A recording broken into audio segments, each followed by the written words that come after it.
Planning is not simply land management.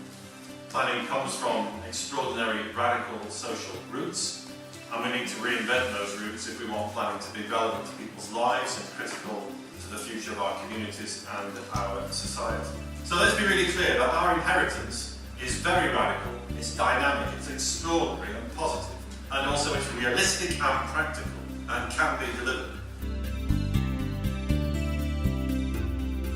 In the 1890s, around one table, Edward Carpenter's table, there was William Morris, there was Ruskin, there was Kropotkin, there was a mass of other utopian idealists coming together in this amazing moment where they saw psychology, architecture, design, social reform, local food, vegetarianism, all sorts of things were mixed up together, and they spoke about those ideas in a completely interdisciplinary way. There were no boundaries between what they were trying to achieve, apart from the ideal of achieving the best that humanity could get to in terms of a new kind of society.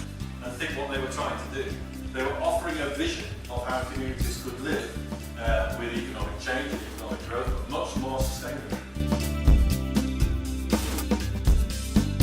The entire framework of sustainable development that we think we're so clever at now referring to was in place by 1903. Planning really works. The model that we developed then really works. You can deliver extraordinary places that are affordable. Sustainable development can't be defined by saying we believe in sustainable development but emphasise the economy.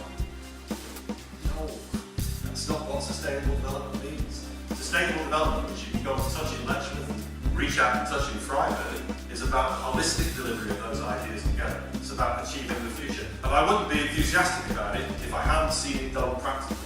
It's easy to achieve if you can't. I've been there. We've been to Utopia. You can get off the train now. It's extraordinary. We know what kind of technology we need. There is no barrier to the technological designs. We could go out tomorrow and build an energy positive community. Produces more energy than it uses. Easy. Easy. We could produce homes that don't connect to district heating because they don't require an energy source.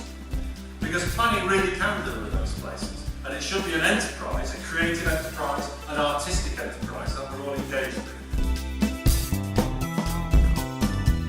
So somebody told me that this would be a controversial thing to say, but maybe we need to think less about piecemeal housing development spread across the countryside and more about a highly sustainable new garden city in Northern Ireland. Garden cities was a different way of living.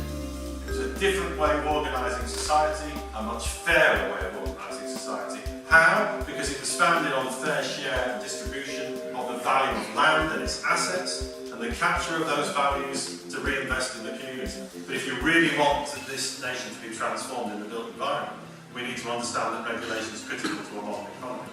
The Germans are not frightened of it, and neither are the European nations, because they see the economic opportunity. Why, I say culturally, are we so resistant to the future? My purpose is to reconstruct the entire external fabric of society. I think that's the ambition we have to have for planning, and I really hope, in my naivety, it's the ambition that Northern Ireland has. Thank you very much.